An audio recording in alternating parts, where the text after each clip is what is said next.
Садистът не се ражда такъв. Той се създава в мрак. Преди да наранява, сам е бил наранен, но никога не му е било позволено да изрази това. Неговите сълзи са били посрещани с студ, болката му с присмех или наказание.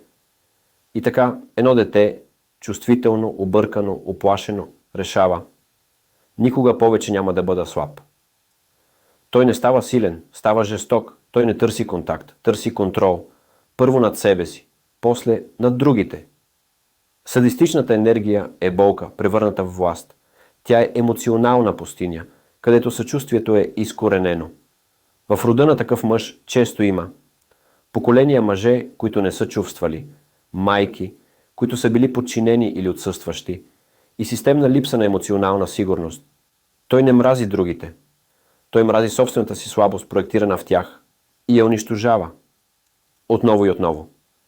Садизмът е болка без език. Тя не иска състрадание. Тя иска да се скрие. Но някой в рода винаги усеща, че това не е сила, а зов за помощ, който никога не е бил чут. В началото тя усещаше ясно. Сърцето й различаваше нежност от натиск, но с времето нещо започна да се размива. Спомените й, някога ярки, станаха неясни. Почувстваното под съмнение. Тя започна да поставя под въпрос себе си. Дали реагира прекалено, дали греши. Виждаше неща, които след това не са се случвали.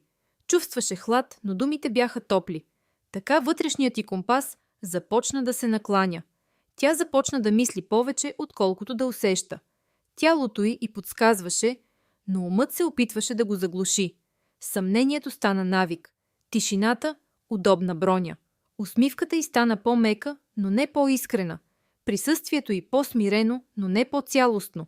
Сякаш част от нея се наблюдаваше отвън. Как е станало така? Откога чувства, че не й се вярва на себе си, че гласът й няма тежест, дори вътре в нея. Тя продължи да се усмихва, да слуша, да вярва, но вече не беше в себе си, а в свят, където истината е мъгла и само един глас изглежда сигурен. И той не е нейният. Не беше болка, която крещи. Беше загуба на вътрешна посока. И точно това беше най-страшното.